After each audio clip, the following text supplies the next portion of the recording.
Excellency, ningependa niseme hivi. Pale alia, unajua wenzangu hapa wameongea sana juu ya maandamano. Na rafiki yangu Ngoyoyo pale, unajua amekuja mbunge tu, hajamaliza mwaka mmoja. Sisi tumekaa huko, kulikuwa na maandamano 2013, kukawa na maandamano 2017 na inaendelea. Kwa hivyo tusilalamike. By the way, maandamano iko kwa katiba yetu. Si mnajua hivyo wa Kenya? Maandamano iko ndani ya katiba. Inasema wewe kama Mkenya una uhuru wa kuandamana, uambie serikali unataka nini. Ile ambayo yatakikani ukiandamana uvunje mali ya mwenzako. Kwa hivyo tusije tukafanya maandamano ionekana kama ni shetani mkubwa. Hapana.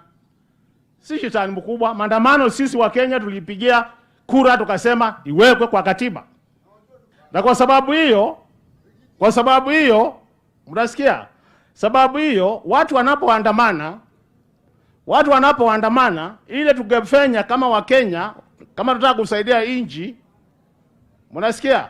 Kama tunataka kusaidia inji ni kuuliza ni nini watu wanaandamana. Na Your Excellency, kwa sababu you are the second in command, I must say hii jobo tumetengeneza, the task force ile ya 477. Please, hao watu tuwapatie nafasi wafanye kazi yao. Wakiongea bila kupishana na watengeneze kitu mzuri ya inji, utaona mtu amekanyanga kwa barabara. Lakini kama wataenda mchezo basi, maandamano itakuwa ni leo, lazima tukubaliane. Watu waendelea kuandamana. Na hiyo ni right yetu. Hata kwa tunafanya makosa, ni lazima tuongee ukweli.